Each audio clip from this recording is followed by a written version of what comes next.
South Africa has been an important place on the Psytrance scene. Nano Records is one of the labels that have been promoting the vibe of Cape Town to a global audience. We started Nano Records, three of us, myself, my brother Gareth, and our very good friend Ants. And we were all DJs at the time, all making music based in Cape Town, South Africa. And we wanted to take the good vibes that were happening on the dance floors in Cape Town across the world. Nano has been defined by its straightforward daytime dance music. More recently, there are artists such as Loud or Symbolic on the label. How do you define the sound of Nano Records today? As a record label, we are very supportive of all our artists.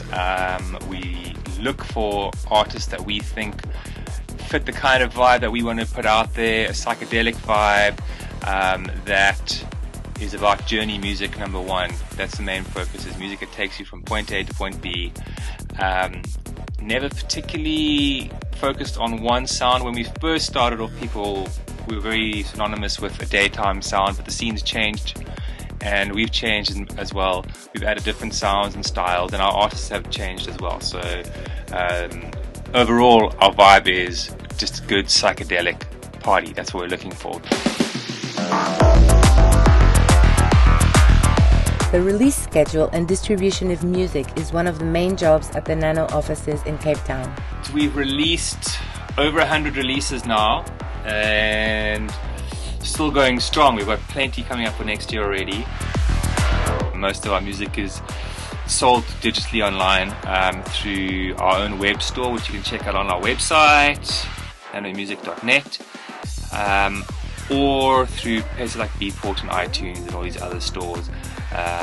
But then we have a great relationship with a place called Psyshop, who distribute our CDs these days, and they're an online store, but people are buying CDs, actual physical CDs from them. So we still do, for albums, artist albums and a few compilations, we'll do CDs, sometimes double CDs still.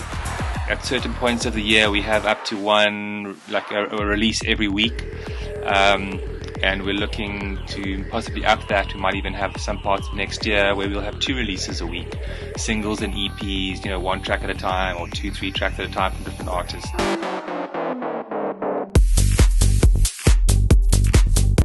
Besides releasing music and organizing events, Nano is also a booking agency. They have a good insight into how different the local Psytrance scenes are around the world.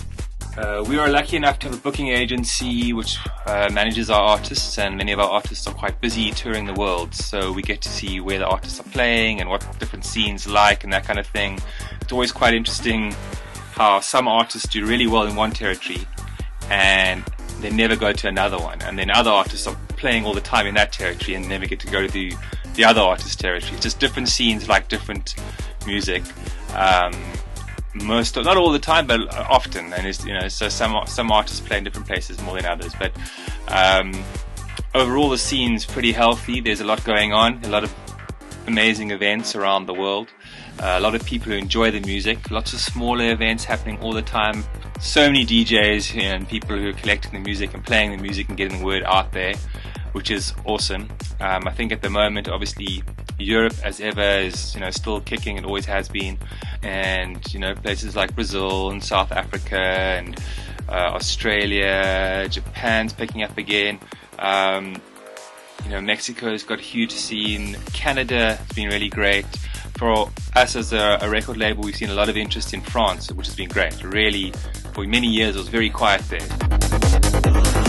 There's a brand new generation of artists making and releasing music and contributing to the reinvention of Psytrance. These days, diversity is a key characteristic of psychedelic music. Psytrance is always evolving. We see new sub-genres popping up all the time. And we've gone through a massive progressive wall of music that's come through in the last few years. Everything's slowed down a little bit. At the same time, the forest stuff and some of the darker stuff and the more banging stuff's got more popular as well. So, there's always some balance on either side. I think we'll probably find a swing back to something that's almost a little bit more in the middle of both of those. maybe some more slightly more organic sounds creeping back in, something maybe a bit more melodic, less abstract as well.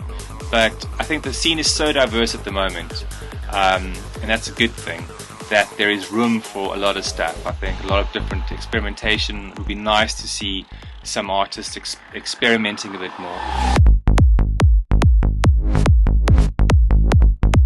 Back in 2004, Regan played at Boom for the first time. More than a decade later, he's still involved with the festival as an artist and as the Boom ambassador in Cape Town. Many of the artists of Nano Records and Nano Bookings have been part of the psychedelic soundscapes of Boom Festival. Boom's been a huge inspiration for me, a huge inspiration for us at Nano, for everyone behind the scenes at Nano, for pretty much all the artists at Nano. Everyone wants to be there and be a part of it. It's always a great experience. It's a home for alternative, open-minded psychedelic culture, and we certainly need more of that.